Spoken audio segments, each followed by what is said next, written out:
दोस्तों आप लोग देख रहे हैं प्रो वाइन्स 1 मिलियन। तो फिर से एक बार स्वागत है प्रो वाइन्स 1 मिलियन में। तो जी हाँ दोस्तों, आप सब बता दें कि अक्षय कुमार का फिल्म वेलकम में एक गाना था और उस गाने को म्यूजिक पे बेस्ट और एक भोजपुरी रिमिक्स हुआ है और इस गाने को रिलीज कर दिया गया है और टाइम्स म्यूजिक से हुआ है, भोजपुरी से।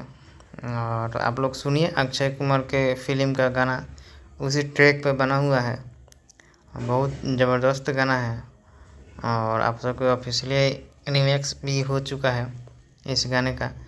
भोजपुरी में रिमिक्स हुआ है और अपने हिट मशीन खेसारी लाल यादव और आशुतोष तिवारी जी को म्यूजिक दिया गया है और प्रियांशु जी का म्यूजिक है। आशुतोष तिवारी जी गाने को लिखे हैं और बेहतरीन गाना है और आप लोग जाइए, जा कर के देखिए।